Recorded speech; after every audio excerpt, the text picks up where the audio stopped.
ఒక రైతు తన పొలంలో అన్ని రకాల మొక్కలు ఉండాలని భావించి అనుకున్న వెంటనే రకరకాల విత్తనాలు ఒకే కవర్లో వేసుకొని తన పొలానికి వెళ్తూ ఉన్నాడంట.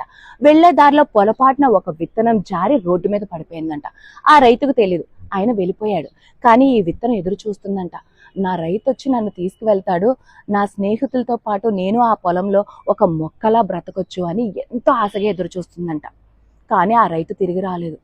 కొన్ని రోజులు గడిచినాయి. ఆ విత్తనాన్ని ఎంతో మంది తొక్కుకుంటూ వెళ్తున్నారంట. ఆ విత్తనం ఏడుస్తుందంట, దేవుడా, నా రైతు నన్ను పాడేసుకొని వెళ్ళిపోయాడు, నన్ను ఎంతో మంది తొక్కుతున్నారు, నాకు చాలా నొప్పిగా ఉంది, నా మీద నుంచి లారీలు వెళ్తున్నాయి, బళ్ళు వెళ్తున్నాయి, నా వల్ల కావట్లేదు దేవుడా అని ఆ దేవుడికి ప్రతిరోజు మొరపెట్టుకుంటూనే ఉందంట. కొన్ని రోజులకి ఆ భగవంతుడు కరుణించి గాలితో కూడిన వర్షాన్ని ఇచ్చాడంట. అప్పుడు ఆ విత్తనం రోడ్డు మీద నుంచి దొర్లుకుంటూ రోడ్డు పక్కన ఉన్న మట్టిలో పడిందంట. కొన్ని రోజులకే ఆ విత్తనం మొక్కలా బయటకు వచ్చిందంట. అప్పుడు ఆ విత్తనానికి ఎంతో సంతోషం అనిపించిందంట. బ్రతకనేమో అనుకున్న నన్ను దేవుడు ఈరోజు మొక్కలా బయటికి తీసుకొచ్చాడు, నాకు చాలా సంతోషంగా ఉందని ఇంకా ఆ మొక్క ప్రతిరోజు అభివృద్ధి చెందుతూ కొన్ని సంవత్సరాలకు ఒక పెద్ద వృక్షం కింద మారిందంట. ఆ రోడ్డు మీద వెళ్తున్న ప్రతి ఒక్కరికి నీడగా మారిందంట.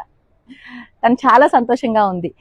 అప్పుడు అనుకోకుండా ఏ విత్తనాన్ని అయితే పాడేసుకున్నాడో ఆ రైతు వచ్చి ఆ వృక్షం కింద నిలబడ్డాడంట. నిలబడి ఇలా చూశాడంట, ఎంత బాగుంది ఈ వృక్షం, నేను ఎన్నో రకరకాల మొక్కలు నా పొలంలో జల్లాను, కానీ ఇలాంటి వృక్షం ఒక్కటి కూడా లేదు అని బాధపడ్డాడంట. అప్పుడు ఆ వృక్షం ఎంతో ఆనందించిందంట. నన్ను పాడేసుకున్న రైతు నా దగ్గరికే వచ్చి నిలబడి నన్ను సంతోషంగా చూస్తున్నాడు, నాకు ఇంతకన్నా ఇంకేం కావాలి దేవుడా అని దేవుడికి థ్యాంక్స్ చెప్పుకుందంట. ఈ కథలో నీతి ఏంటో చెప్పనా నేను? మనం పడిపోయాం కదా, ఒంటరిగా ఉండిపోయాం కదా అని ఎప్పుడూ ఏడవకండి, ఎప్పుడూ ఏడవద్దు.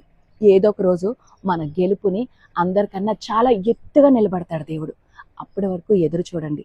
వచ్చిన బాధల్ని, కష్టాల్ని తట్టుకొని నిలబడండి. నీ గెలుపు నీ సొంతం అవుతుంది.